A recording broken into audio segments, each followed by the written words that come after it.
ప్రియులారా, మీకందరికీ ప్రేమ వందనాలు. ప్రకటన గ్రంథ ధ్యానాలు.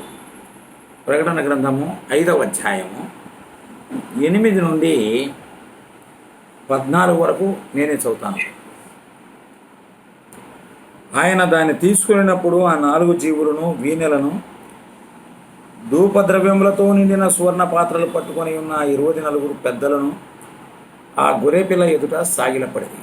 ఈ పాత్రలు పరిశుద్ధుల ప్రార్థనలు. ఆ పెద్దలు, నీవు ఆ గ్రంథమును తీసుకుని దాన్ని ముద్రలను విప్పుటకు యోగ్యుడవు. నీవు వధింపబడిన వాడవై నీ రక్తం ఇచ్చి ప్రతి వంశంలోనూ, ఆయా భాషలు మాట్లాడి వారిలోనూ, ప్రతి ప్రజలోనూ, ప్రతి జనములోనూ దేవుని కొరకు మనుషులను కొని మా దేవునికి వారిని ఒక రాజ్యంగాను యాజకులుగాను చేసితివి గనుక భూలోకమందు ఏలుదురని కొత్త పాట పాడుదు. మరియు నేను చూడగా సింహాసనమును, జీవులను, పెద్దలను ఆవరించి ఉన్న అనేక దూతల స్వరము వినపడెను. వారి లెక్క కోట్ల కొలదిగా ఉండెను. వారు వధింపబడిన గొర్రెపిల్ల శక్తియు, ఐశ్వర్యమును, జ్ఞానమును, బలమును, ఘనతయు, మహిమయు, స్తోత్రమును పొంద అర్హుడని గొప్ప స్వరముతో చెప్పుచున్నది.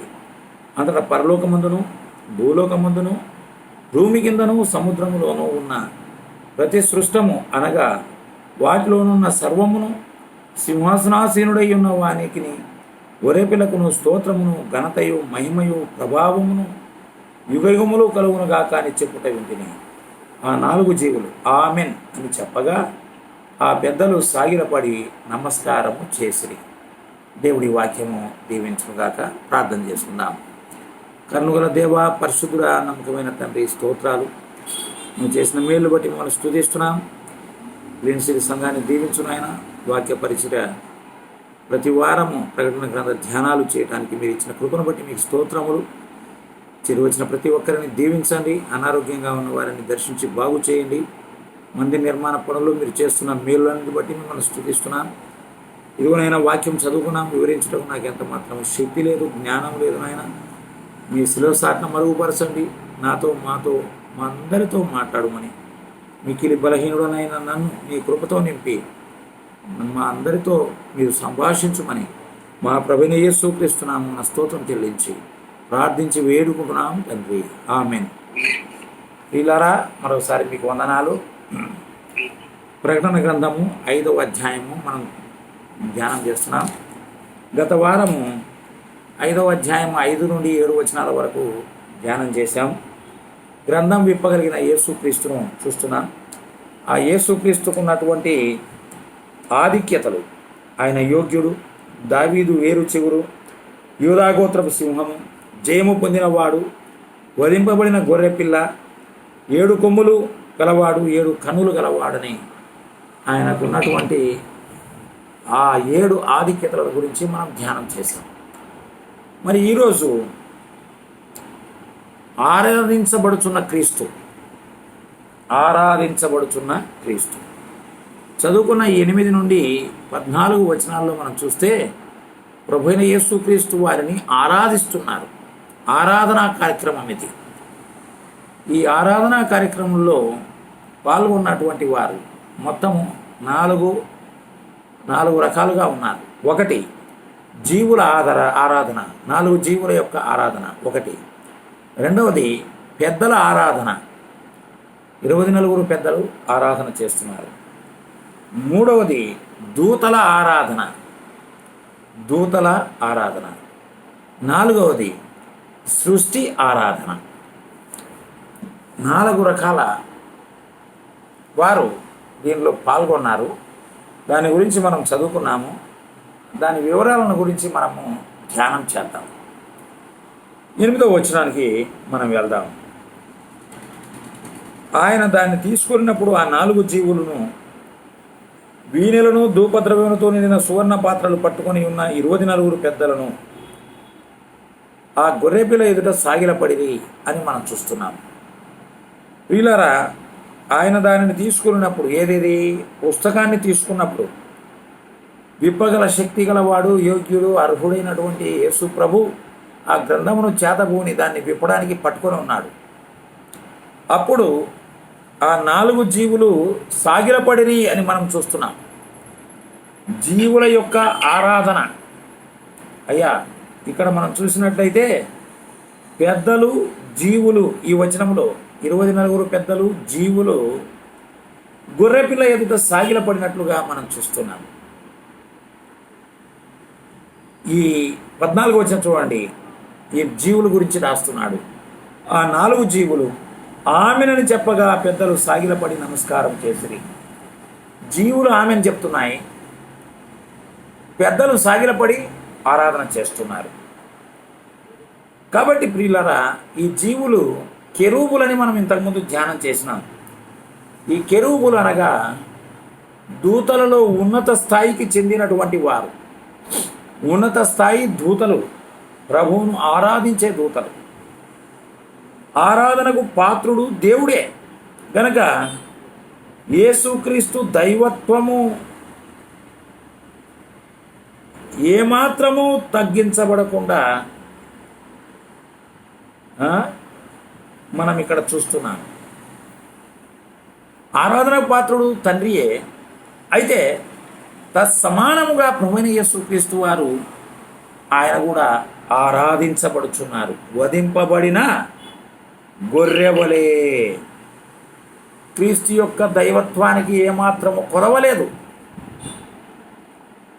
పరలోకములో ఆయన వధింపబడిన గొర్రె పిల్లవలే వారి మధ్య నిలిచి ఉన్నాడు,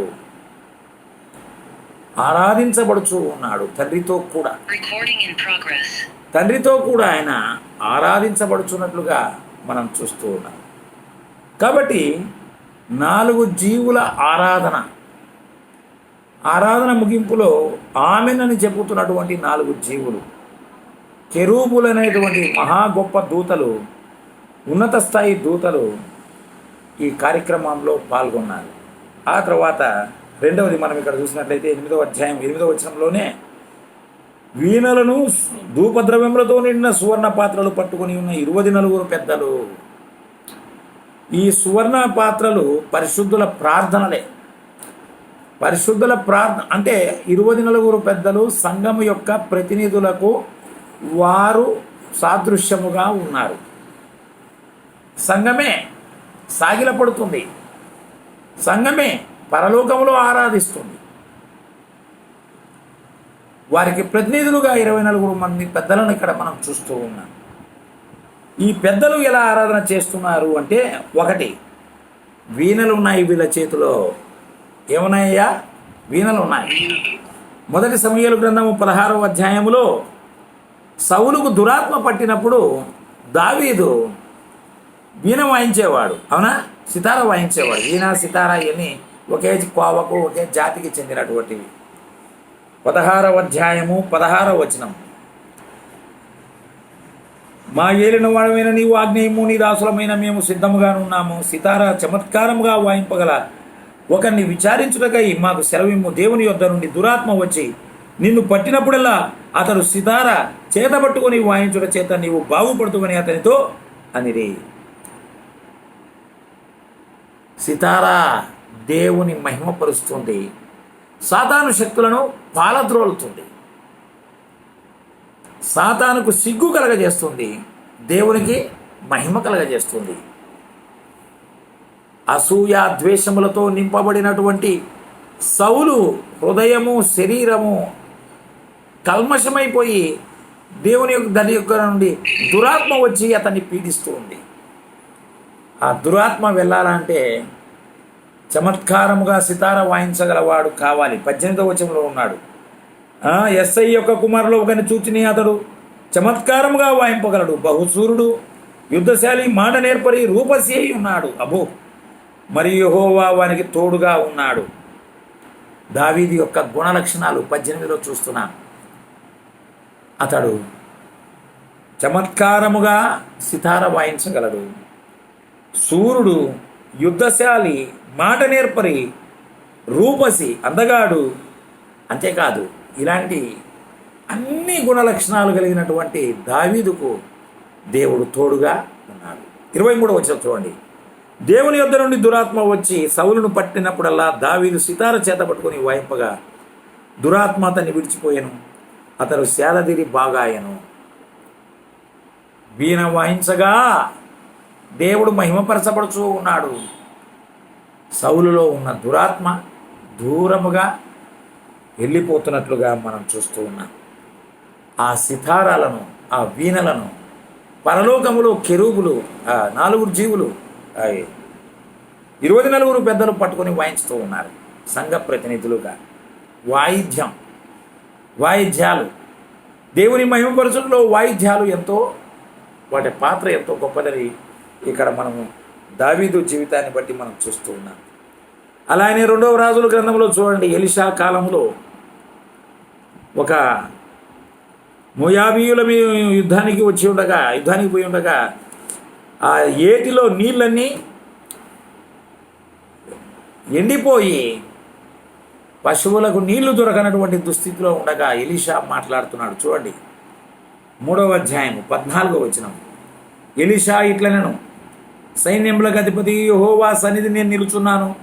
ఆయన జీవంతోడు యూదారాజైన యెహోషాపాతును నేను గౌరవం చేయని ఎడలా నిన్ను చూచుటకై లక్ష్యపెట్టుటకైనను ఒప్పకపోతును. నా యుద్ధకు వీణ వాయించగల ఒకరిని తీసుకుని రమ్ము. వాద్యుడు కూడా వచ్చి వాయించుచుండగా యెహోవా బలం అతని మీదికి వచ్చాను గనుక అతడు ఆ మాట ప్రకటన చేశాను. వాయిద్యములు వాయించుచూ ఉండగా, వీణ వాయించుచూ ఉండగా దేవుని యొక్క ఆత్మ ఎలీషా మీదికి దిగి వచ్చి ఆయన మాటలు మాట్లాడుతున్నట్టుగా, యెహోవా బలముగా దిగెను. దేవుని మహిమపరిచేటువంటి వాయిద్యం వీణ ఎలీషా కాలంలో మనం చూస్తున్నాం. అలానే కీర్తన గ్రంథంలో చూడండి 150వ కీర్తన, చిట్ట చివరి కీర్తన 150వ కీర్తన 4వ వచనం. తంబురతోనూ నాట్యముతోనూ ఆయన స్తుతించుడి. తంబురా ఇది కూడా వీణలో ఒక వీణ జాతికి చెందినటువంటి వాయిద్యం. తంబురతో దేవుని స్తుతించుట. వీళ్ళారా 24 పెద్దలు వీణలు పట్టుకొని దేవుని స్తుతిస్తూ ఉన్నారు. స్తుతిలో భాగం. ఇక రెండవది ఏం చేస్తున్నారో చూద్దాం. చూడండి 24 పెద్దలు. ప్రకటన గ్రంథం 5వ అధ్యాయానికి రండి. ఆ వీణలను ధూపద్రవ్యములతో నిండిన సువర్ణ పాత్రలను పట్టుకొని ఉన్నారు 24 పెద్దలు. ధూపద్రవ్యములతో నిండిన సువర్ణ పాత్రలు ఇవి పరిశుద్ధుల యొక్క ప్రార్థనలే. ధూపము ప్రార్థనకు సాదృశ్యం. మనం ఎన్నోసార్లు ధ్యానం చేశాం. పరిశుద్ధుల ప్రార్థనలు సాదృశ్యముగా ఉన్నాయి. ఇంపైన సువాసనగా దేవుడు ఆగ్రానించేటువంటి వాడుగా ఉన్నాడు. దేవుడు మహిమపరచబడినటువంటి వాడుగా ఉన్నాడు.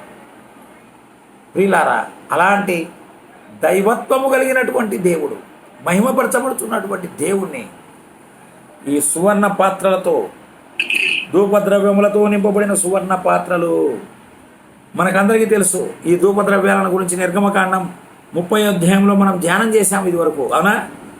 30వ అధ్యాయంలో 34వ వచనం. నిర్గమకాండం 30వ అధ్యాయం 34. మరియు యెహోవా మోషేతో ఇట్లనెను, నీవు పరిమళ ద్రవ్యములను అనగా జటామాంసి, గోపీ చందనము, గంధపు చెక్క అను ఈ పరిమళ ద్రవ్యములను స్వచ్ఛమైన సాంబ్రాణిని సమభాగములుగా తీసుకుని వాటితో ధూపద్రవ్యములు చేయవలను. అది సుగంధ ద్రవ్య మేళకుని పని చొప్పున కలపబడి ఉప్పుగలదియు స్వచ్ఛమైనదియు పరిశుద్ధమైనదియు సుగంధ ధూప సంభారము. ఇది పరిశుద్ధ జీవితమునకు సాదృశ్యం. సంఘము యొక్క పరిశుద్ధ జీవితమునకు సాదృశ్యము. పరిమళ ధూపద్రవ్యములతో నింపబడినటువంటి సువర్ణ పాత్రలు 24 పెద్దల చేతుల్లో ఉన్నాయి. ప్రియులారా, ఎంత గొప్ప విషయం. పరమగీతంలో కూడా చూద్దాం. ఆ పరమగీతంలో మాట ఉంది, 3వ అధ్యాయం 3:6. పరమగీతం 3వ అధ్యాయము 6వ వచనం. ధూపస్తంభం వలె అరణ్య మార్గమున వచ్చుతున్నది ఏమి? గోపరసముతోనూ సాంబ్రాణితోనూ వర్తకులము వివిధమైన సుగంధ చూర్ణములతో పరిమళించు వచ్చుతున్నది ఇది ఏమి? సొలొమోను పల్లకి, అవునా? సంఘమే. ఇది ఏదో కాదు, ఎవరది? సంఘమే. పరిమళ ద్రవ్యములతో నింపబడినటువంటిది సంఘము యొక్క పరిశుద్ధ క్రియలు, పరిశుద్ధ ప్రవర్తన, పరిశుద్ధ జీవితానికి సాదృశ్యముగా చెప్పబడుచున్నది.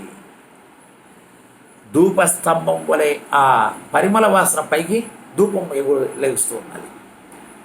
ప్రియులారా, ఇది ఒక గొప్ప అద్భుతమైన ఆశ్చర్యమైన కార్యము. ఇవి పరిశుద్ధుల యొక్క ప్రార్థనలే, పరిశుద్ధుల యొక్క ప్రార్థనలే. 24 పెద్దలు వీణను, సువర్ణ పాత్రలను చేతపట్టుకొని ప్రభు ఆ గొర్రెపిల్ల ఎదుట సాగిలపడిరి. పిల్లరా, సాగిలపడిరి అనే మాట మనం చూస్తున్నాం 5:8 చివరి మాట గారా. సాగిలపడిరి. సాగిలపడేది ఎవరయ్యా అంటే విరిగి నలిగిన మనస్సు కలిగినటువంటి వారు. విరిగి నలిగిన మనస్సు దేవునికి ఇష్టమైన బలులు. అలా సాగిలపడిన వారి మనస్సు దీనత్వముతో నింపబడి ఉంటుంది. దీనుల హృదయాలలో దేవుడు ఉంటాడు. అసలు దీనులనే ఆయన కోరుకుంటాడు. యెషయా గ్రంథంలో చూడండి, యెషయా గ్రంథము 57వ అధ్యాయం 57:15.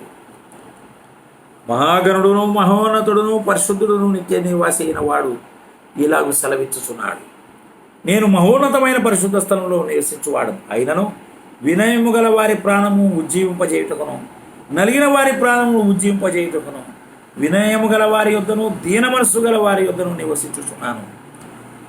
ప్రభు వినయము గల వారి యొద్ద, దీన మనస్సు గల వారి యొద్ద ఆయన నివసించేటువంటి వాడుగా ఉన్నాడు. ప్రియులారా, ఈ సంగతి మనము గుర్తెరగవలసినటువంటి వారంగా. దీనమైన ఆరాధన, దీనుడివై కావాలా, తగ్గించబడాలా నువ్వు. ఈనాడు ఆరాధనలో దీనత్వం కొరవైంది. ఆయన ఎందుకు భయభక్తులు కొరవైనాయి. ఆయన్ను ఆరాధించే విధానంలోనే చాలా మార్పులు వచ్చినాయి. నామకార్థ భక్తి వస్తుంది, నామకార్థమైన ఆరాధన వస్తుంది. గర్వంతో నటించువారు, వేషధారులు ఆరాధనలు పాలుగొప్పులు పొందుతున్నారు. విరిగిన హృదయం నీకుందా ప్రభువును ఆరాధించడానికి? అది చాలా అవసరం. అలాంటి హృదయాన్ని ఆయన కోరుకుంటున్నాడు. అలాంటి వారి మధ్య ఆయన ఉంటాడు. 62వ అధ్యాయం యెషయా గ్రంథం 66:2. అవన్నీ నా హస్తకృతములు, అవి నా వలన కలిగినవని యెహోవా సెలవిస్తున్నాడు. ఎవడు దీనుడై నలిగిన హృదయం గలవాడై నా మాట విని వనకొచ్చుండునో వానినే నేను దృష్టించుచున్నాను, వానినే నేను దృష్టించుచున్నాను అంటున్నాడు. ఎవడు దీనుడై నలిగిన హృదయము గలవాడై నా మాట విని వనకొచ్చుండునో. ఈరోజు దేవుణ్ణి వణికించే వాళ్ళు ఉన్నారు సంఘాల్లో, వాళ్ళు వణికిపోవట్లే. దేవుడు అంటే భయం లేదు, అయినా ఆరాధన చేస్తారు. దీనత్వము లేదు, వణుకు లేదు, సాగిలపడేది లేదు. ప్రభువును ఘనపరిచే విధానమే తెలియదు. సోదరుడా, నీవెలా ఉన్నావు? ఉగ్రుడువా, గర్విష్ఠివా, అహంభావివా? ఆరాధనలో ఇవి పనికిరావు.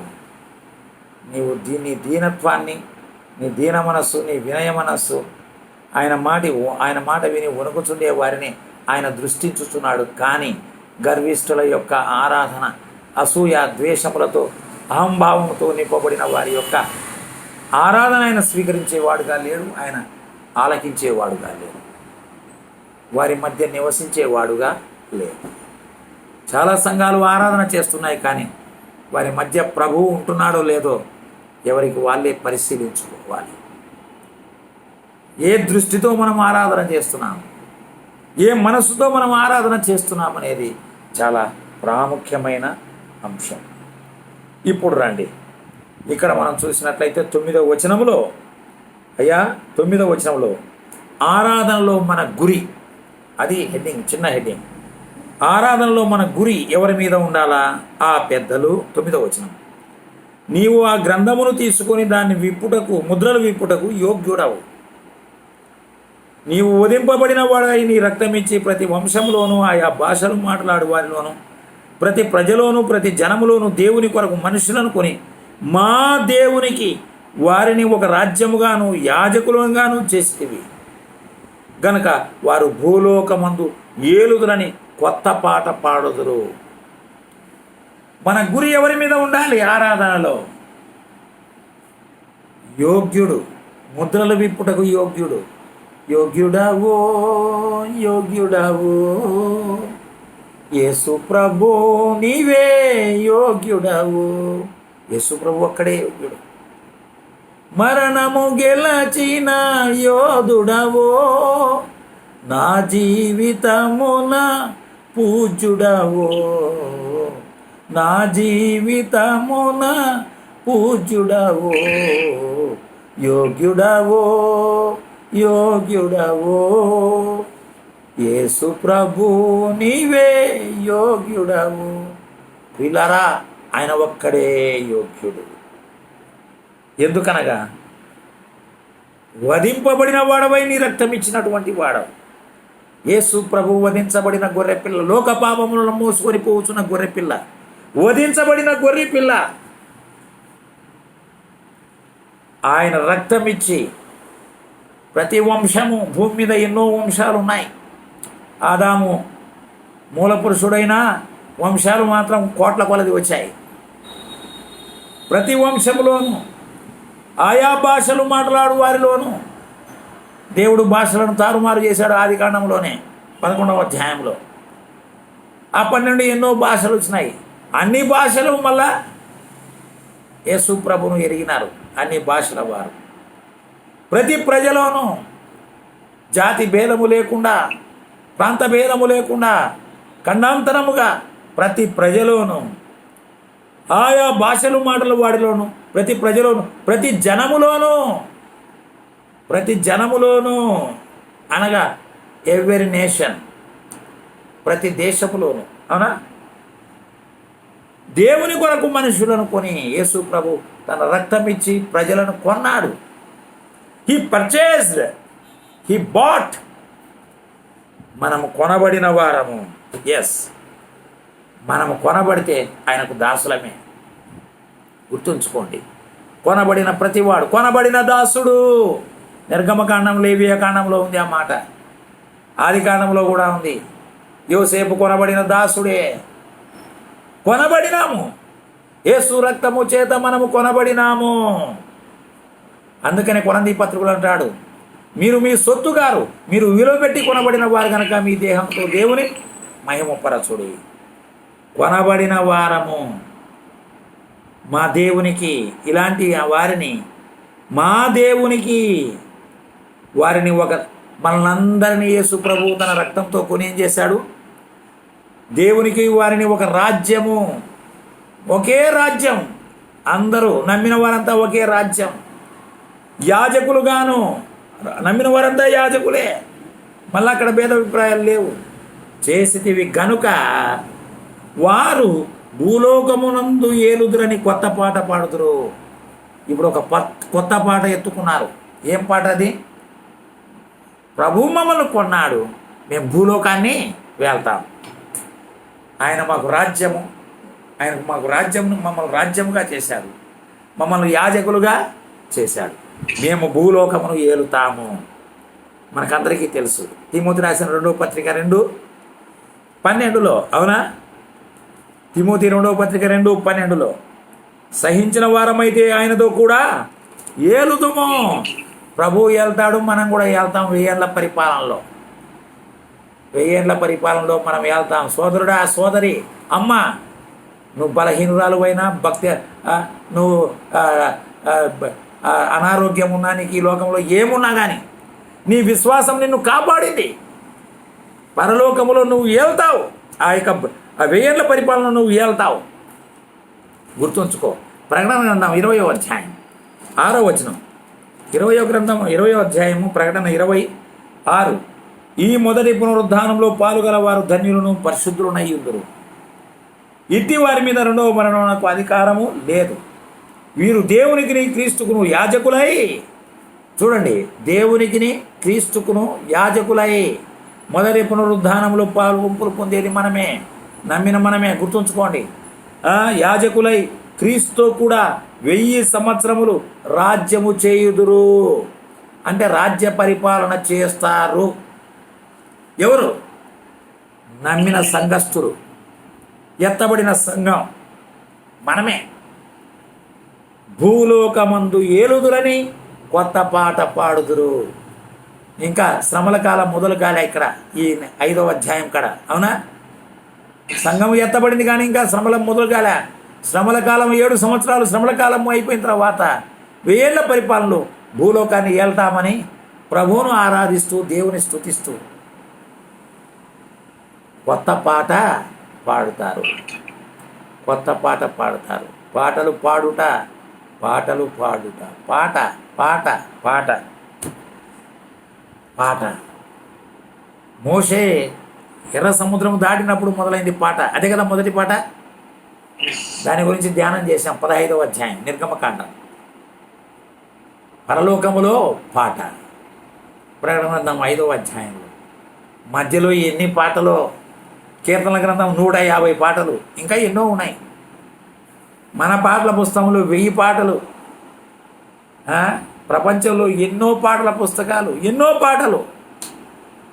అన్ని పాటలకైనా శ్రేష్టమైన పాట ఏందయ్యా అంటే భూలోకమును మనము ఏలుతాము అనేటువంటి పాట. సోదరుడా, ఎంత గొప్ప భాగ్యం! విశ్వాసి, నీ భాగ్యం ఎంత గొప్పది!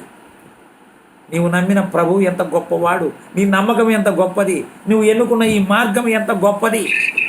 ఈనాడు ప్రపంచ ప్రజల మనస్సు అంతా, వారి మనోనేత్రాలు మూయబడ్డాయి, కప్పివేయబడ్డాయి.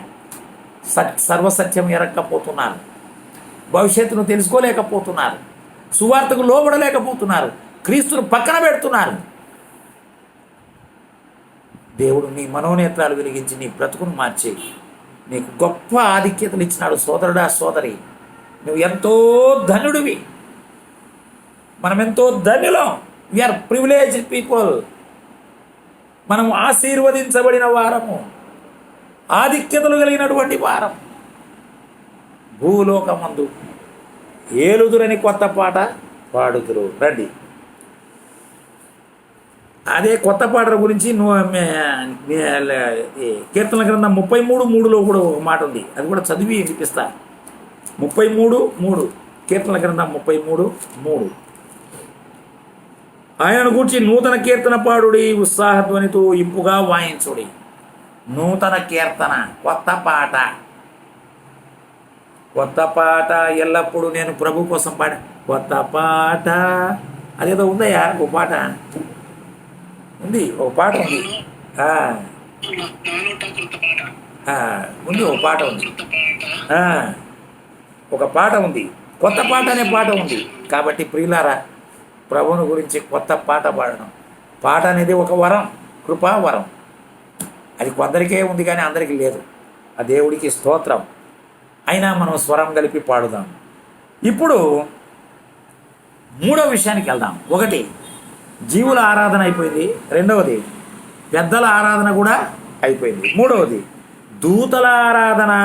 రాయ, దూతల ఆరాధన. 11వ వచనం. మరియు నేను చూడగా సింహాసనమును, జీవులను, పెద్దలను ఆవరించి ఉన్న అనేక దూతల స్వరము వినపడెను. దూతల స్వరము అయ్యా, దూతల స్వరము వినపడెను. వారి లెక్క కోట్ల కొలదిగా ఉండెను. అబ్బో, కోట్ల కొలది దూతలు.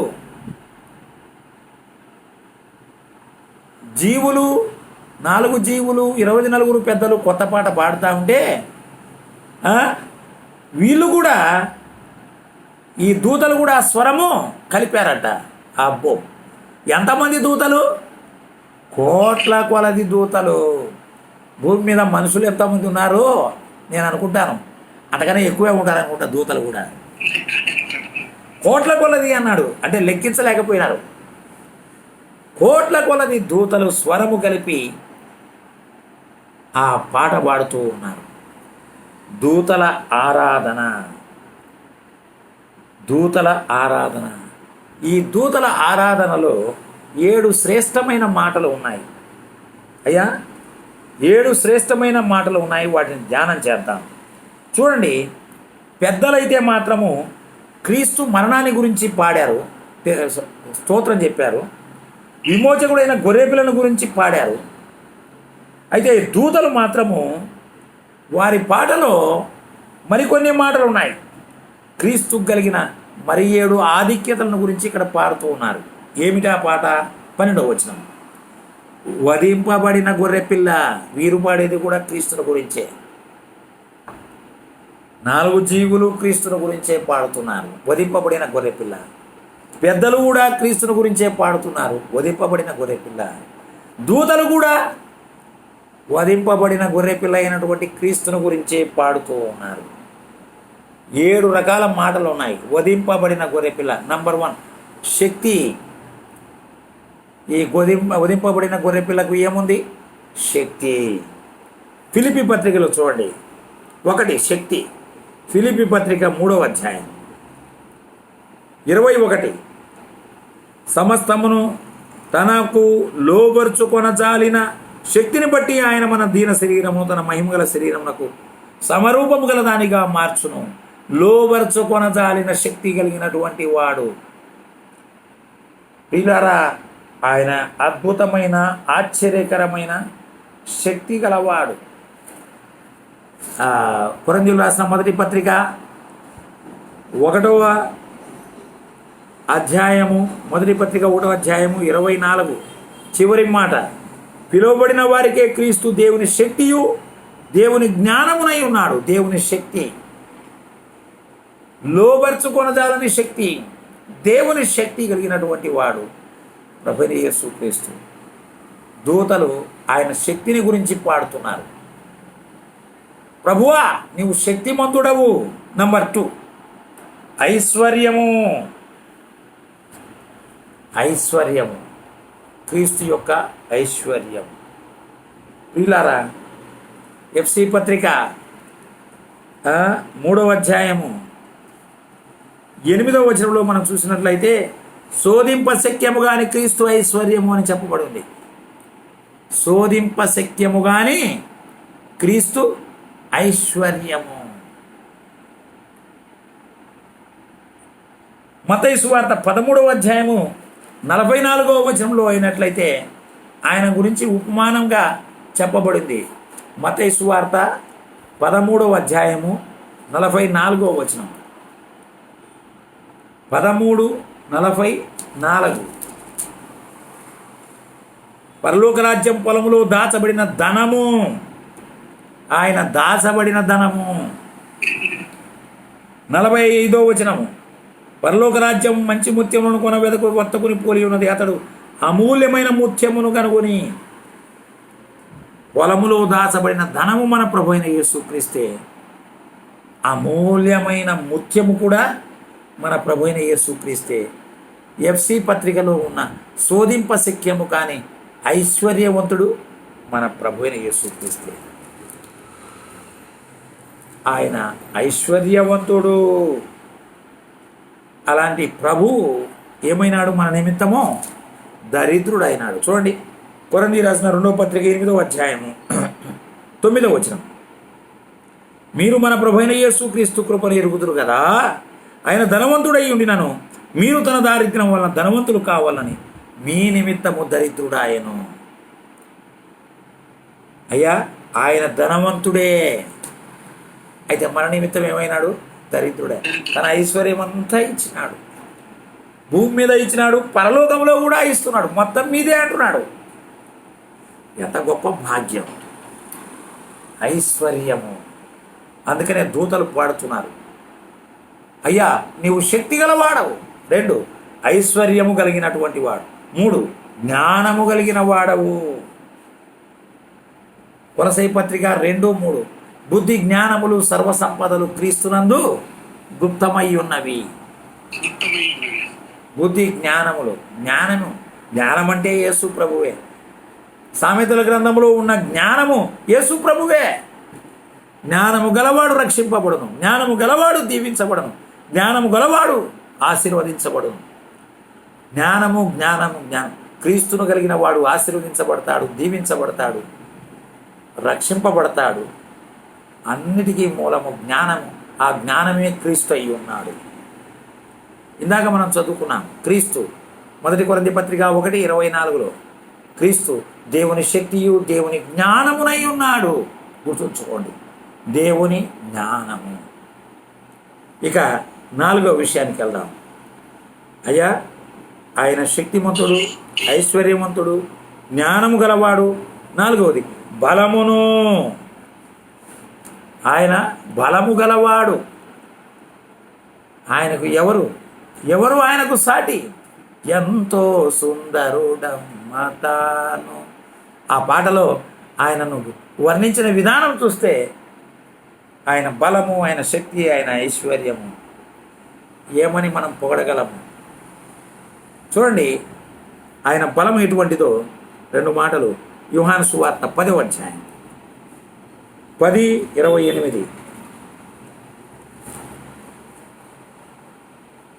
నేను వాటికి నిత్య జీవమునిచ్చుతున్నాను కనుక అవి ఎన్నటికీ నశింపవు, ఎవడును వాటిని నా చేతిలో నుండి అపహరింపడు. ఆ మాట గుర్తుంచుకోండి. ఆయన గొర్రెలు ఆయన చేతిలో నుండి ఎవడు అపహరింపలేడు. ఎందుకనగా ఆయన బలవంతుడు. భూమి మీద కానీ, భూమి కింద కానీ, భూమిపైన కానీ ఏ శక్తి కూడా ఆయన చేతిలో ఉన్నటువంటి ఆయన సంఘమును అపహరింపలేడు. వీలారా, అంతేకాదు 17వ అధ్యాయం యోహాను సువార్త 17వ అధ్యాయం 12వ వచనం. నేను వారి యొద్ద ఉండగా నీవు నాకు అనుగ్రహించిన వారిని నీ నామమున కాపాడి తిని, నేను వారిని భద్రపరచితిని. ఆయన మనల్ని భద్రపరచెను.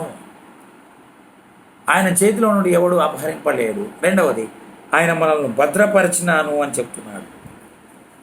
యూదా పత్రికలో చూసినట్లయితే ఒకే అధ్యాయము 1వ వచనములో యేసుక్రీస్తునందు భద్రము చేయబడి, you are preserved in God, in Lord Jesus.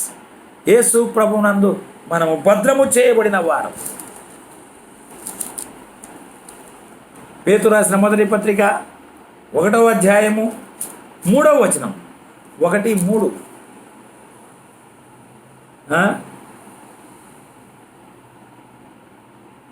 1:5 చివరి మాట, ఆ స్వాస్థ్యము పరలోకమందు భద్రపరచబడి ఉన్నది. మనము భద్రము చేయబడినాము. మనకి ఇవ్వబోయే ఆ పరలోక స్వాస్థ్యము కూడా భద్రము చేయబడి ఉన్నది.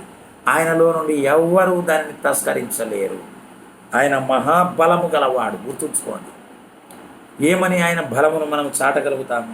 వీలారా, ఆయన బలము గలవాడు. రండి, ఆ తర్వాత 5వ విషయం ఏమనుంది? బలము తర్వాత ఘనత అనుంది. ఘనత.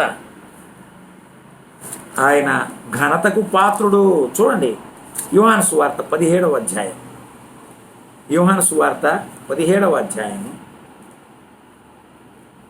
17:4 చేయుటకు నీవు నాకు ఇచ్చిన పని నేను సంపూర్ణముగా నెరవేర్చి భూమి మీద నిన్ను మహిమపరచితిని. భూమి మీద నిన్ను మహిమపరచితిని. చేయుటకు నీవు నాకు ఇచ్చిన పని నేను సంపూర్ణముగా చేసినాను. పని సంపూర్ణముగా చేసిన వాడు ఘనతకు పాత్రుడు. అయ్యా, ఆయన ఘనతకు పాత్రుడు. 17:4 చేయుటకు నీవు నాకు ఇచ్చిన పని అంతా నేను సంపూర్ణంగా చేశాను. ఎవరికండి ఘనత కలిగేది? ఆయన పని సంపూర్ణంగా చేసిన వారికి. చాలామంది చనిపోయిన తర్వాత బోర్డు వేసుకుంటారు, మంచి పోరాడి తిని నా పరుగు కడ ముట్టించి తిని అని. దేవుడికి స్తోత్రం. నీవు ఘనతకు పాత్రుడవే, అవునా? దేవుడు నిన్ను ఘనపరుస్తాడు. ఎందుకనగా ఆయన నీవు అప్పగించినటువంటి పని నువ్వు పూర్తిగా చేసినట్లయితే నిజముగా ప్రభువే నిన్ను ఘనపరుస్తాడు. ప్రభు ఈ లోకములో తండ్రి యొక్క చిత్తమును నెరవేర్చి ఆయన సంపూర్ణంగా నెరవేర్చి ఆయన ఘనతకు పాత్రుడయ్యాడు. ఆ తర్వాత విషయం చూసినట్లయితే మహిమ, 6వ విషయం మహిమ. చూడండి ఇక్కడే 17వ అధ్యాయము 5వ వచనం. తండ్రి, లోకము పుట్టకమునకు నీ యొద్ద నాకు ఏ మహిమ ఉండెనో ఆ మహిమతో నన్ను ఇప్పుడు నీ యొద్ద మహిమపరచుము. లోకము పుట్టక ముందు ఆయన దగ్గర మహిమ ఉంది. అదే మహిమతో నీ దేవా నన్ను మహిమపరచుము అన్నాడు. మహిమ, ఘనత, ప్రభావములకు ఆయన పాత్రుడు. ఇక్కడే చూడండి 22వ వచనం 17వ అధ్యాయంలోని. మనము ఏకమై ఉండలాగున వారును ఏకమై ఉండవలనని నీవు నాకు అనుగ్రహించిన మహిమను నేను వారికి ఇచ్చితిని. తండ్రి కుమారుని మహిమపరుస్తున్నాడు ప్రతి సందర్భంలో. ఆ మహిమనే ప్రభు మనకు కూడా అనుగ్రహించుచున్నట్లుగా మనము చూస్తున్నాం. అందుకనే యాకోబు పత్రిక, యాకోబు రాస్తూ భక్తుడైన యాకోబు పత్రిక, యాకోబు పత్రిక 2వ అధ్యాయం 1వ వచనంలో ఒక మాట అంటాడు, మహిమాస్వరూపి యగు ప్రభువు అని ఉంది అక్కడ. మహిమాస్వరూపి యగు ప్రభువు చాలు. యేసు ప్రభు ఎవరు? మహిమాస్వరూపి. ఘనత, మహిమ పొందడానికి అర్హుడు. అంతేకాదు 7వ మాట ఉంది ఇక్కడ. ఏం మాట అది? శక్తి 1, ఐశ్వర్యం 2, జ్ఞానం 3, బలము 4, ఘనత 5, మహిమ 6, 7వది స్తోత్రము పొందనర్హుడు. ప్రభు ఎప్పుడు స్తోత్రార్హుడు. ప్రియులారా, స్తోత్రము ఆయన ఒక్కడే పొందడానికి అర్హుడు. చాలామంది మా తమిళనాడు ప్రాంతంలో, మాకు తమిళనాడు ఎఫెక్ట్ ఎక్కువ కదా, ఇక్కడ తమిళ ప్రజలు స్తోత్రం బ్రదర్ అంటారు. మనం స్తోత్రం చెప్పుకోకూడదు. కొంతమంది ప్రైజ్ లాడ్ చెప్తారు, కొంతమంది ఏమో ఇక్కడ స్తోత్రం బ్రదర్ చెప్తారు. స్తోత్రం బ్రదర్ కాదు, వందనాలు బ్రదర్. స్తోత్రం పొందనర్హుడు ఆయన ఒక్కడే. చూడండి 71వ కీర్తన, 71వ కీర్తన 6వ వచనం. గర్భవాసినైది మొదలుకొని నీవే నాకు ప్రాపకుడవై ఉంటివి, తల్లి గర్భమును నన్ను ఉద్భవం చేసిన వాడవు నీవే. నిన్ను గూర్చి నేను నిత్యము స్తుతిగానము చేయుదును. అండర్లైన్, నేను నిత్యము నిన్ను స్తుతిగానము చేశాను. నిత్యము స్తుతిగానము చేయుట. ఇర్మియా గ్రంథంలో చూడండి 17వ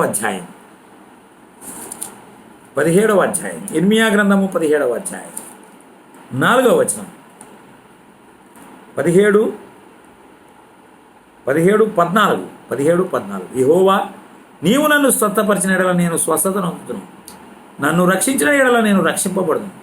నేను నిన్ను స్తోత్రించుటకు నీవే కారణభూతుడవు. నేను నిన్ను స్తోత్రించుటకు నీవే కారణభూతుడవు. ఆరాధింతు ఆత్మరూప, ఆత్మతో సత్యముతో. నేను నిన్ను స్తోత్రించుటకు నీవే కారణభూతుడవు. ప్రియులారా, దేవుడొక్కడే స్తోత్రమునకు యోగ్యుడు. ప్రభువైన యేసుక్రీస్తు వారే స్తోత్రమునకు యోగ్యుడు. ఇంకెవరికి స్తోత్రం చెప్పొద్దు, వందనాలు చెప్పండి అంతే. స్తోత్రం అంటే ఆయనకే. స్తోత్రము స్తుతిపాత్రుడు, స్తుతియాగము ఆయనకే చెల్లించాలి. స్తుతి యాగముగా ఆయనకు చెల్లించాలి. ఆయన స్తోత్రార్హుడు. గొప్ప స్వరం చెప్పుచుండిరి. ఇప్పుడు చూడండి 13వ వచనానికి రండి. ఇక 4వది సృష్టి ఆరాధన. ఈ మాట చదివి నేను ముగిస్తాను. సృష్టి ఆరాధన 13వ వచనం.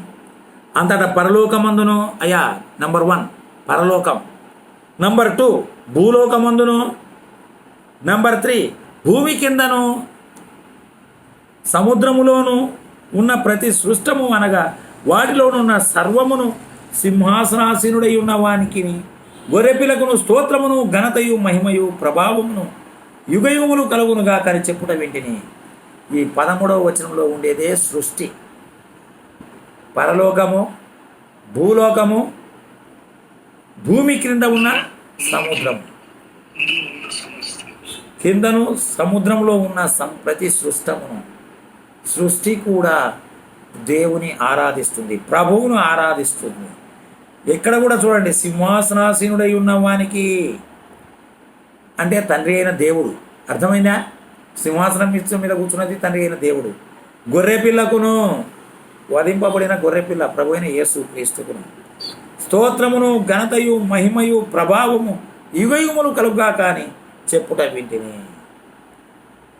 ఆ 4 జీవులు ఏమని పలుకుతున్నాయి? ఆమెన్. మా ఆరాధనా క్రమంలో కానీ మరెక్కడైనా కానీ ప్రభువును స్తుతిస్తూ ఆయన మహిపరుస్తున్నప్పుడు మనము మనసులో కానీ బయటకు కానీ మనం ఆమెన్ అని పలకొచ్చు. ఎస్, ఆయన స్తోత్రార్హుడు, ఆయన ఘనత కలిగిన వాడు, ఆయన బలం కలిగిన వాడు. మధురమైన ఘనమైన ఆరాధన ఇది. జీవుల ఆరాధన, పెద్దల ఆరాధన, దూతల ఆరాధన, సృష్టి ఆరాధన. వీళ్ళారా, ఇది పరలోకంలో ఉన్న ఆరాధనా దృశ్యం. ఇంత మధురమైన దృశ్యంలో మనము ఒకానొక దినమున పాలు పంపులు పొందుతాం. మరి ఈ లోకంలో నువ్వు ఆరాధన చేస్తున్నావా? ఆరాధనకు వస్తున్నావా? అసలుకి ఆదివారాలు డుమ్మాలు కొడుతున్నావా? ఆలస్యంగా వస్తున్నావా? అయిపోయిన తర్వాత వచ్చి అయ్యా రొట్టె ఇవ్వండి అని అడుక్కుంటున్నావా? ప్రభు ఘనమైన వాడు, మహిమ గలవాడు. 5 నిమిషాల ముందరే వచ్చి కూర్చొని ఆయన్ను ఆరాధించడం, నోటి పాటల కీర్తనలతో ఆరాధించడం చాలా గొప్ప విషయం. మనసుతో ఆరాధించడం గొప్ప విషయం. సంఘమంతా ఆరాధన చేస్తూ ఉన్నప్పుడు ఆమెను చెప్పడం గొప్ప విషయం. గొర్రెపిల్ల అయిన మన ప్రభువైన యేసుక్రీస్తును, వధింపబడిన గొర్రెపిల్ల అయిన మన ప్రభువైన యేసుక్రీస్తును ఆత్మతో సత్యముతో ఆరాధించడం చాలా చాలా గొప్ప విషయం. దయచేసి ఆరాధనను పోగొట్టుకోవద్దు. 4 రకాల ఆరాధనలు మన జీవుల ఆరాధన, పెద్దల ఆరాధన, దూతల ఆరాధన, సృష్టి ఆరాధన ఇంత చూస్తూ ఉండగా ఆయన ఒక్కడే ఆరాధనకు పాత్రుడు, యోగ్యుడు.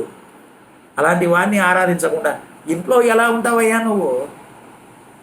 మందిరంలో మౌనంగా ఎలా ఉంటావయ్యా నువ్వు? ఏమిటి నీ స్థితి? ఏంటి? ఆరాధిస్తున్నావా? నీ ఆరాధన ఎవరికి? గర్వము విడిచిపెడుతున్నావా? వినయమైన మనస్సుందా? అహంభావమా? కొంతమంది స్తుతులే చెల్లించరు. దేవుడు అవకాశం ఇస్తున్నాడు. స్తుతించండి. ప్రతి ఒక్కరూ తొందరపడుతున్నారు ఇక్కడ స్తుతులు చెల్లించడానికి. కోట్ల కొలది దూతలు స్తుతులు చెల్లిస్తూ ఆరాధిస్తున్నారయ్యా. సంఘంలో 5 మంది ఆరాధన స్తుతులు చెల్లించమంటే గోక్కుంటారు. అవునా? అట్లనా? ఇప్పుడు కాదులే. ఏమి? ఎందుకు నీవు ప్రభువును దూరం పెడుతున్నావు? నువ్వు ప్రభువుకి ఎందుకు దూరం అవుతున్నావు? ఎందుకు నిర్లక్ష్యం చేయుచున్నావు? ప్రభువు ఒక్కడే యోగ్యుడు, ఆరాధింపదగిన వాడు. ఆరాధించండి. ఏదైనా మానుకోండి, కానీ ఆరాధన కూడిక మానుకోవద్దు. అలాగూ ప్రభువును ఆరాధిస్తూ విశ్వాసయాత్రలో మనం సాగుదాం. దేవుడి వాక్యం మన కొరకు దీవించుగాక. మీకందరికీ వందనాలు.